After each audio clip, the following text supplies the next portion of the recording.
Olá pessoal, prazer, meu nome é Laerte, sou médico formado pela Universidade Federal do Ceará, residente de Clínica Médica e Medicina Interna no Hospital das Clínicas da USP e faço parte do Grupo Medcoff. É um prazer tê-los aqui e vamos começar a nossa aula hoje, acho que é uma aula um pouco diferente, um pouco incomum das aulas que eu tenho certeza que vocês já tiveram, uma proposta nova aqui do Medcoff que é falar sobre antibiótico, mas falar sobre antibiótico focado na prática clínica do médico internista, focado em conhecimentos que eu tenho que ter básicos para resistência bacteriana, resistência de gram-negativos, de gram-positivos, para poder fazer uma abordagem adequada, uma escolha adequada de antibiótico terapia, tá bom? É uma competência importante para o médico internista e também é uma competência importante para que vocês tenham de bagagem para levar para a prova, tá certo? Bom, quais são os objetivos da nossa aula hoje? Dois, muito simples, mas que vamos gastar aí por volta de 30 minutos para atingi-los, tá bom? Facilitar a escolha do antimicrobiano, isso facilitar para a prova, mas também facilitar para a vida, o conhecimento de vida, e entender também o uso racional de antimicrobianos, tá? A nossa proposta aqui não é falar de pneumonia, não é falar de cistite, não é falar de pielonefrite, é falar de como eu posso abordar uma bactéria, uma infecção, a partir de conhecimentos de resistência, a partir de avaliação de antibiograma, de concentração inibitória, como que eu posso fazer isso de uma forma adequada, tá certo? Vamos lá. Para começar, como sempre, a proposta do Medcoff, uma primeira questão, tenho certeza que muitos de vocês já vão conseguir acertar, independente dos conhecimentos, mas durante a aula nós podemos melhorar um pouco a interpretação da questão e fazer, inclusive, propostas de como dificultar talvez a questão, tá bom? É uma prova da Unifesp, R3 de clínica. Na enfermaria cirúrgica do hospital você tem um surto de ISBL, infecções por bactérias que produzem beta-lactamase de espectro estendido, tudo bem? E você está de frente a um paciente e pergunta-se qual seria a alternativa mais correta de tratamento de um paciente com infecção cirúrgica causada por uma Klebsiella pneumoniae produtora de beta-lactamase de espectro estendido, certo? Bom, resposta então, na letra A, meropenem, é um conhecimento que nós temos muitas vezes da prática e aprendemos nas enfermarias, inclusive alguns talvez tenham aprendido no internato, na enfermaria de cirurgia, mas que é uma coisa que tem explicação lógica, tem um motivo para ser assim, tá bom? Que é o que nós vamos ver a partir de agora, tá? Bom, como que funciona resistência a antimicrobianos, tá? Primeiro, as bactérias elas têm duas formas de resistência, dois grandes grupos de resistência, que é a resistência natural e a resistência adquirida. Eu escolhi separar aqui de forma intrínseca e induzida, porque é importante para um conhecimento que nós vamos ganhar ali na frente sobre uma forma de resistência, que é a resistência a partir da produção de AMP-C, tá? Mas daqui a um pouco nós falaremos mais sobre isso. Forma intrínseca, lembrar que a própria parede celular e por exemplo, nos gram-negativos, a membrana externa de lipopolissacarídeos também funciona como uma resistência natural intrínseca, tá? Na resistência adquirida, vamos lembrar principalmente para a nossa prova dos mecanismos enzimáticos e que vai cair com certeza os mecanismos enzimáticos relacionados às beta-lactamases, produção de beta-lactamases, tá bom? Vamos seguindo em frente. Sobre os mecanismos de resistência, posso dividi-los também em 4 formas da bactéria se tornar resistente ao antimicrobiano. A bactéria pode se tornar resistente porque a captação está reduzida ao antimicrobiano, tá? E aqui tem que ter muita atenção aos gram-negativos, lembrando que eu tenho uma membrana externa de lipopolissacarídeo, a membrana externa de lipopolissacarídeo, ela dificulta a entrada de alguns antimicrobianos, é por isso, por exemplo, que você geralmente não trata com vancomicina ou com daptomicina, você não usa glicopeptídeos para tratar infecções por gram-negativo, porque a membrana externa de lipopolissacarídeo ela não aceita antibióticos de maior peso molecular, tá? É por isso também que os gram-negativos, como eles têm essa membrana de lipopolissacarídeo, eles precisam de porinas para que os antimicrobianos consigam agir, tá bom? E é por isso, inclusive, que os gram-negativos são os grandes maestros aí da resistência antimicrobiana, tá? Eu posso também ter modificação de sítio de ligação. Aí, modificação de sítio de ligação, vamos lembrar bem que os gram-positivos fazem muito isso, principalmente para penicilinas, mutação de PBP, tá? nós vamos encontrar sempre nos gram-positivos. Não que o gram-positivo não possa ter um mecanismo enzimático, pode, só que é mais característico do gram-positivo fazer mutação de PBP, por exemplo, quando se trata de uma penicilina. Posso ter mecanismo por inativação, aí vamos lembrar do mecanismo enzimático mesmo, que é muito mais importante quando falamos de gram-negativos, tá certo? E o mecanismo por bomba de efluxo, tá? E em falando bomba de efluxo não podemos esquecer principalmente da Pseudomonas aeruginosa, tá bom? Mas lembrando que as bombas de efluxo elas podem ser estimuladas a partir de uso de antimicrobianos, a ponto de que uma bactéria ela pode gerar bomba de efluxo contra diversos tipos de antimicrobianos e fazer dela uma multidroga resistente, tá? Sobre os gram-negativos agora, falando sobre mecanismos de redução de captação. Já falei, são intrinsecamente resistentes a glicopeptídeos, então eu não vou dar vanco para esses germes, porque o vanco não vai penetrar, tá certo? Não vai ter ação nenhuma.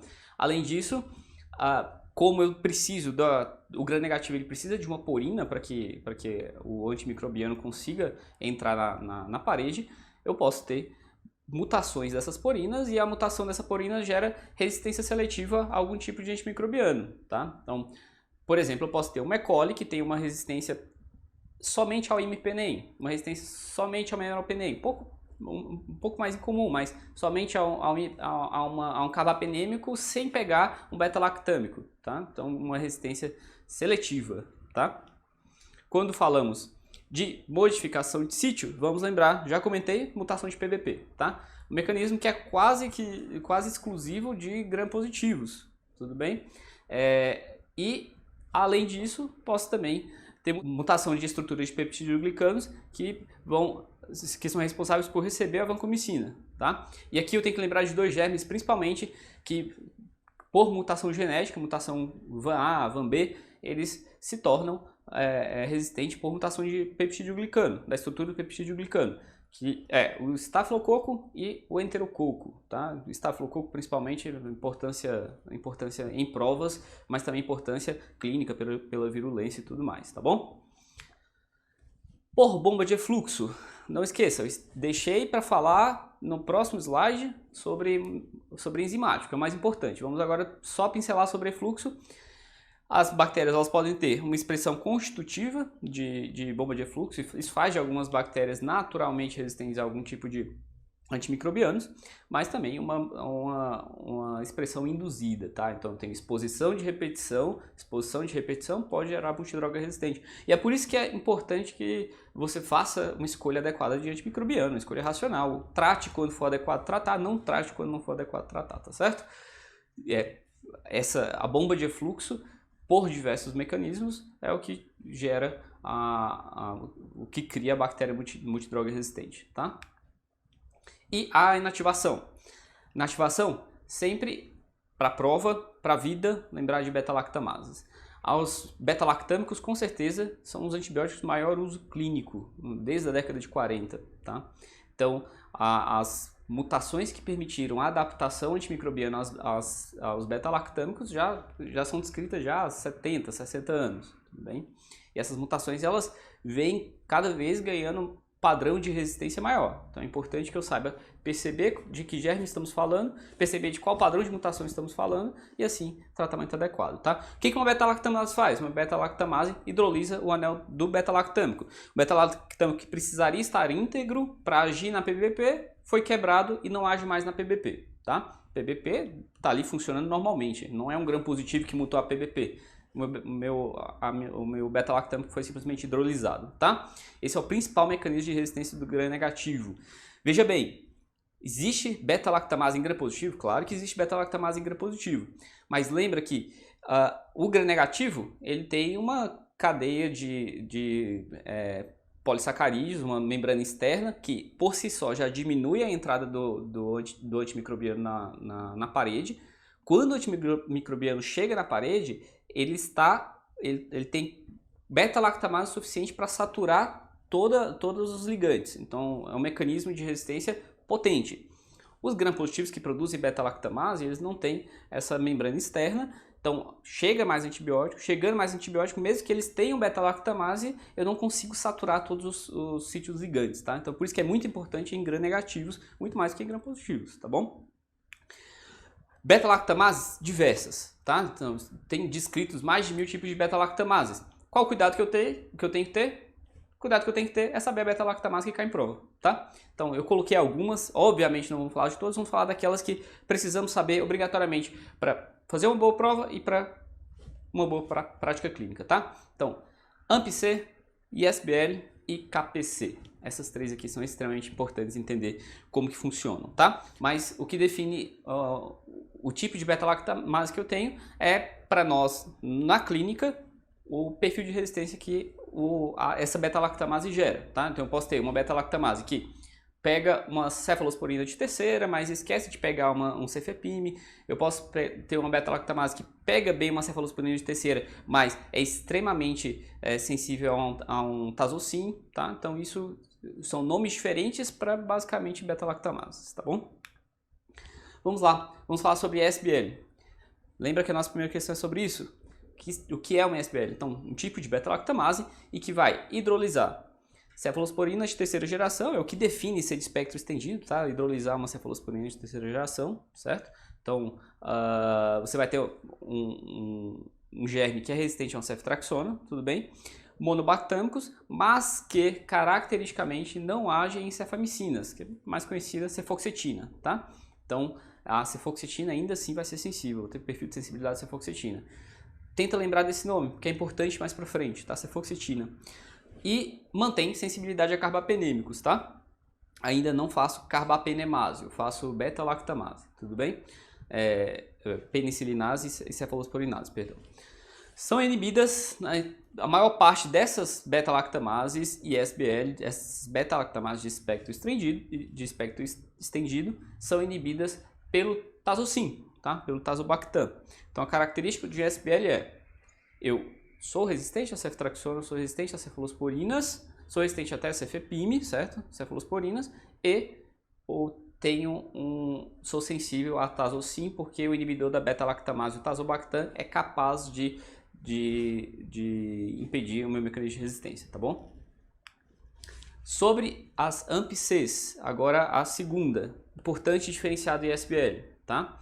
As AMP-Cs, elas hidrolisam as penicilinas, as cefalosporinas de terceira, é até muito igual às ISBLs, só que uma característica é conseguir hidrolisar, conseguir destruir a cefamicina, a cefoxetina. Lembra do nome que eu pedi para lembrar? Cefoxetina, tá? Então, enquanto na ISBL eu tenho um cefoxetina S sensível, aqui outra cefoxetina R. Mas, além disso, uma diferença importante é que o tazocin não é capaz de fazer inibição dessa beta-lactamase. Então, esses germes, no geral, são resistentes a tazocin, tudo bem? E o mecanismo delas também é pouco efetivo contra a cefepime. Então, no geral, são bactérias que são sensíveis ou com sensibilidade dose dependente à cefepime, tá? Por que é importante levar AMP-C para a prova? Caiu na USP, caiu no HC, na prova de R3 e vai passar a cair, tá? Eu tenho duas formas de ter AMP-C. Tenho duas formas da bactéria ter uma resistência, ter uma beta-lactamase de perfil AMP-C, tá? Primeiro, resistência plasmidial. Resistência plasmidial eu peguei emprestado, tudo bem? E tem uma resistência cromossômica. Resistência cromossômica significa o quê? Que a minha bactéria, ela já era intrinsecamente, ela já tinha um gene que gerava potência de resistência. Ela já tinha um gene que potencialmente geraria uma AMP-C, tá? Em alguns casos, quando eu dou antibiótico, esse antibiótico, principalmente cefalosporinas, esse antibiótico induz essa resistência que estava adormecida, certo? Lembra daquele mecanismo que eu falei, o mecanismo intrínseco induzido? Já tinha o gene. Eu fui lá e dei o antibiótico induziu esse gene a ser codificado, gerei a proteína, gerei a beta-lactamase, tá? E algumas bactérias específicas fazem isso. As bactérias do grupo que fazem isso, nós chamamos de bactérias do grupo MySpace. E é importante lembrar essas bactérias, tá? MySpace mnemônico para Morganella, Yersinia, Serratia, Proteus, Providentia, Aeromonas, Citrobacter e Enterobacter, tá? Ah, mas quer dizer então que um E. coli não pode ser uma AMP-C? Pode. E. coli pode fazer uma AMP-C. Só que a E. coli faz uma AMP-C por um mecanismo plasmidial, ela pega emprestado de alguém, tá?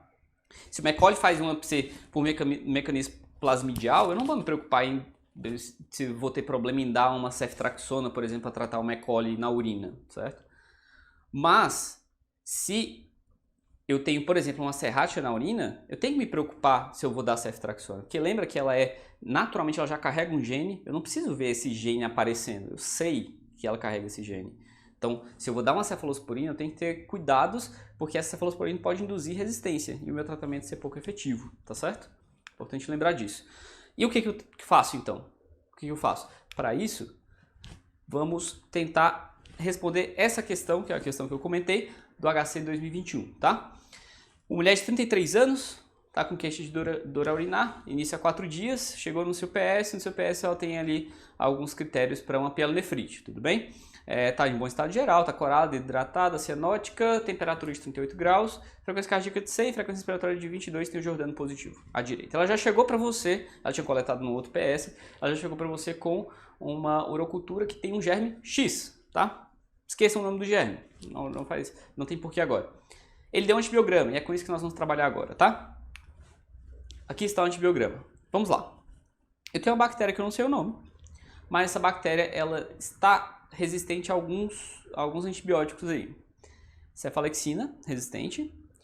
E, curiosamente, tem uma resistência à cefoxitina. Lembra que resistência a cefalosporina, cefalosporinases e especificamente pegando cefoxitina. Será que isso é uma AMP-C? Estou com dúvida? Vamos lá, a AMP-C tem uma característica importante. A AMP-C ela não é inibida pelo tazocin, tá? Então, o tazocin não é capaz de antagonizar o efeito da beta-lactamase e então o germe ainda assim é resistente a tazocin. Parece a característica da bactéria, tá? Em si, na característica da bactéria, eu tenho que ter atenção ao seguinte. Se parece uma AMP-C, porque tem cefoxitina R com tazocin R, eu tenho que ver. Será que isso aqui era uma bactéria do grupo MySpace? Ou será que isso aqui é só uma E. coli que ganhou uma resistência e ganhou uma AMP-C e não tem problema eu tentar dar cefalosporina para tratamento, porque eu não vou reinduzir resistência, tá? Para isso, olhamos com a bactéria Citrobacter, tá? Então não precisava saber qual era a bactéria para montar o meu raciocínio. Meu raciocínio já estava montado, eu precisava só ter o conhecimento do que é um AMP-C. Então eu tenho um Citrobacter que faz parte do grupo MySpace. Fazendo parte do grupo MySpace, fica a pergunta: eu vou dar ceftriaxona, mesmo sendo ceftriaxona sensível? Eu estou vendo que é ceftriaxona sensível, eu tenho certeza que vocês ficaram com vontade de dar ceftriaxona, mas não, tá? Grupo MySpace, cefalosporinas, ainda mais quando ela já está expressando cefoxitina R. Ela já está expressando cefoxitina R, significa que, além de ter o gene, eu já estou expressando resistência a cefalosporinas. Eu não vou dar ceftriaxona nesse caso, tá? Não vou dar norfloxacina, esse conhecimento que vocês vão adquirir ao estudar a pielonefrite, certo? Não tem porquê também dar meropenem. A resposta correta é ciprofloxacina. Não é que, veja bem, não é que ceftriaxona era uma opção, mas a melhor opção é ciprofloxacina. Não, ceftriaxona não era uma opção nesse item, tá? Opção errada. Ok? E ainda sobre inativações, sobre beta-lactamases, com o tempo, ali por volta da década de 80, década de 90, eu começo a perceber que o perfil de resistência muda porque meu perfil de antibióticos também muda, tá? Então começam a surgir algumas bactérias que se tornam resistentes a antibióticos um pouco mais potentes, entre eles os carbapenêmicos. Então, as carbapenemases fazem parte do grande grupo de beta-lactamases. Ok? Então, quando você vê uma bactéria que é meropenem R, imipenem R, lembra que nem sempre é carbapenemase, tá certo? Pode ser porina, pode ser alguma outra coisa, mas muitas vezes é carbapenemase. Em sendo carbapenemase, eu tenho que tentar identificar se essa carbapenemase é um KPC. Opa, Laerte, não é toda resistência a carbapenêmico que é KPC, não? Não, não é toda resistência a carbapenêmico que é KPC. Eu tenho outras formas de resistência a carbapenêmico por carbapenemase, tá? Outros nomes. Ok? Uma característica das KPCs é que normalmente não são inibidas pelo tazocin, tudo bem? E elas têm o melhor perfil de sensibilidade para elas seria a ceftazidima com avibactam, que é o Torgena, certo? Que a gente pode usar. No Brasil a gente usa um pouco menos, os hospitais privados têm mais acesso, mas sobra como opção para você que está em frente a uma bactéria que é resistente a carbapenêmico por carbapenemase do tipo KPC, por exemplo, usar um aminoglicoside, usar uma polimixina, alguma coisa do tipo, se você não tem acesso a Torgena, tá bom?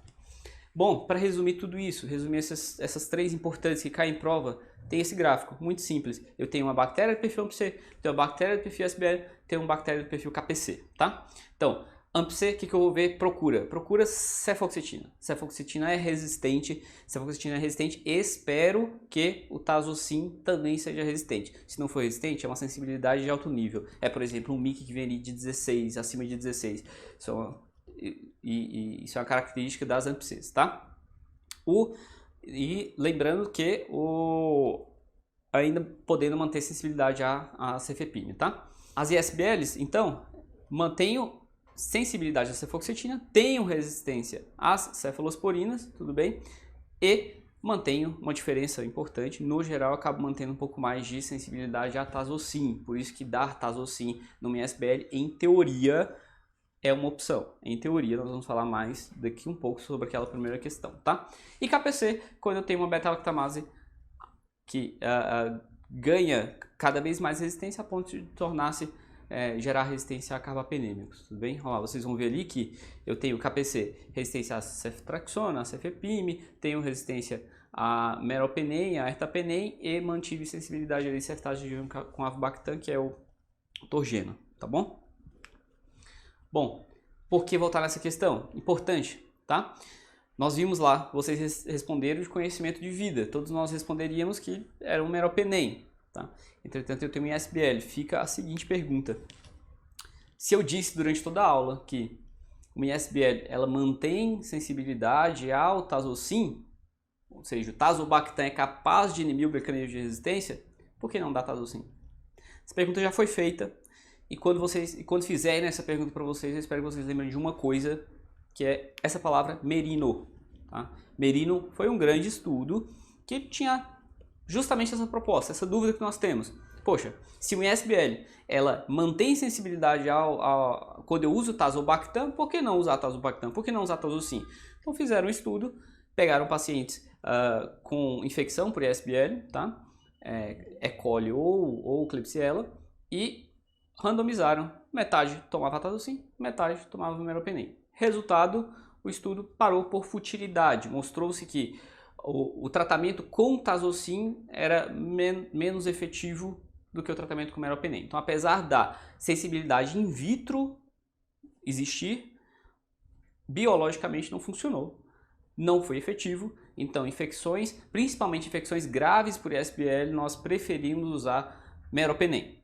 Infecções não graves e principalmente infecções urinárias, eu tenho essa opção, eu poderia tentar o tratamento com Tazocin. Quando eles pegaram análise de subgrupo, eles viram que os pacientes com infecção urinária que foram tratados com Tazocin, eles tiveram ali uma taxa de resposta parecida, tá? Mas lembra, infecções graves, ISBL, Tazocin não, tá? Estou falando ISBL, não estou falando gram-negativos, tá? São coisas diferentes, ok? Falando dos gram-negativos, estou passando agora para os gram-positivos. Eu não fiz um tópico, veja bem, eu não fiz um tópico específico sobre gram-negativos na primeira parte, tá? Porque tudo que nós falamos de resistência, como os gram-negativos são os grandes maestros da resistência antimicrobiana, foi basicamente falando sobre gram-negativos. Então acho que não precisa separar. Mas aqui eu vou dar uma separada em gram-positivos, tá certo? Quero falar sobre gram-positivos na prática clínica, e é um assunto que eu acho que o médico internista também tem que ter um pouco de cuidado, como interpretar uma cultura positiva de um gram-positivo, e principalmente do estafilococo, tá? Lembra que no gene Staphylococcus eu tenho dois tipos de bactérias. Eu tenho as bactérias que são coagulase negativa, tá? E tenho as bactérias, na verdade a bactéria que é coagulase positiva, tá? Isso muda completamente. Então, se você vê um gram-positivo crescendo na tua cultura, não se emocione, às vezes é um coagulase negativo, tá? E os coagulases negativos, eles têm por característica contaminarem muita cultura. Vocês vão ver isso o tempo todo dentro das UTIs e enfermarias. coagulase negativo contamina a cultura. É aquela cultura que foi coletada de maneira inadequada, não fizeram a asepsia local, não tiveram o cuidado da coleta e coletaram, por exemplo, de um catéter que já estava lá, pode acontecer, mas contaminam bastante, tá? Então, sempre que você vê, é um coagulase negativo na sua cultura, é um epidermides, é um capitis, é um hominis, é um simulans, sempre para e respira, tá? Nem sempre você precisa tratar, tá? Quando que eu posso pensar em tratar um coagulase negativo? Poxa, Laerte, ontem eu colhi a cultura era um epidermides. Hoje eu colhi de novo e a cultura é um epidermides e o paciente está fazendo febre e eu não achei mais nada. Gente, é um epidermides. Então, apesar de contaminarem, eles também infectam. Então, vou pensar em tratar quando as culturas elas permanecem positivas para um coagulase negativo. Vou pensar em tratar quando o paciente está com sinais de infecção ativa, infecção não controlada, e o único bicho que eu achei é esse, afinal, se é o único bicho que eu achei, é o único bicho que eu vou tratar, correto? Lembrar que esses germes, muitas vezes, eles são resistentes à oxacilina, tá? À meticilina. Então, você teria que fazer tratamento com vancomicina, tá bom? Dos coagulase, então, todo slide de coagulase negativo, e dos coagulase positivo, Staphylococcus aureus, tá? Recado, tratar, tudo bem? Staphylococcus aureus, ele não contamina, ele infecta, tá? Então, Staphylococcus aureus no sangue periférico é infecção. Em pele, sinais de infecção? É infecção. Pulmão, sinais de pneumonia? É infecção. Então, no geral, sempre se você tem um sinal clínico que mereceu investigação, lembra sempre o seguinte, eu investigo se eu tiver sinais clínicos. Tem os sinais clínicos que indicaram a investigação, eu investiguei e veio um S. aureus, está infectado, tudo bem? S. aureus, como é que eu faço tratamento? Vamos dividir em dois? Vamos? Meticilina sensível, meticilina resistência. Vou ver a partir da oxacilina. Então, S. aureus, oxacilina sensível, vou dar oxacilina, possível tratar com oxacilina. Oxacilina resistente, o que eu faço? Vanco, vamos melhorar um pouco, tá? Então, é muito comum quando nós estamos dentro de enfermaria, dentro de UTI, ver que o S. aureus é um oxa R e já partimos para vanco, mas não é bem assim. Eu nunca tenho que ter a certeza que eu vou dar vanco, eu tenho que me perguntar se eu posso dar vanco, tá? Por que isso? Alguns estudos mostraram que se eu tenho um coagulase positivo, um S. aureus, e é uma infecção grave, a primeira coisa que eu vejo é oxa R, oxa S. Se for oxa R, eu tenho que ver qual é o MIC de vanco, a concentração inibitória de vancomicina, tá bom? MIC de vanco é alto, MIC de vanco é 2 ou acima de 2, pare e pense se não vale a pena dar daptomicina, tudo bem? MIC de vanco é mais baixo, MIC de vanco é de 1, 1,5, ok, pode dar vancomicina. Tudo bem? Lembrar só que a daptomicina não pega muito bem pulmão, tá, pessoal? Então, não seria uma ótima opção aí nesse caso, tá? Será que eu tenho algum exemplo clínico disso? Temos. Se vocês forem ver a diretriz para tratamento de endocardite da Sociedade Europeia, o que ela diz é, opa, endocardite é infecção grave? Tem certeza que endocardite é infecção grave. Endocardite pode ser causado por S. aureus? Posso. Isolei um S. aureus. É um S. aureus oxa R, vou ver MIC de vanco. Pela Sociedade Europeia, MIC de vanco acima de 2. Como é uma infecção grave, ou acima de 1, perdão, como é uma infecção grave, está indicado o tratamento com daptomicina ao invés de tratar com vancomicina. Então, cuidado, sempre que tiver, caso caia na prova, é um S. aureus, olhei oxa, não se emocione em marcar vanco. Primeiro, vamos olhar o MIC, tá bom? Sempre checar MIC de vanco, sempre. Prática clínica e prova, tá? Bom, pessoal, foi um prazer conversar com vocês hoje, tá? Espero que a proposta dessa discussão tenha sido proveitosa para todos vocês. Eu acho que é uma proposta para gerar conhecimentos básicos para vocês entenderem, por exemplo, como que eu trato no futuro um ITU, como que eu trato no futuro infecção de partes moles, porque conhecendo esses pequenos detalhes sobre resistência antimicrobiana, vocês vão ter maior facilidade não só de fazer prova, mas também facilidade de fazer uma boa prática médica, principalmente quando tratamos de antibiótico terapia, tá bom? Até! Friabilidade é outra coisa também muito sugestiva. A gente vai, faz o exame de endoscopia. Importante, vai cair em alguma questão. Se não for cair, você precisa saber também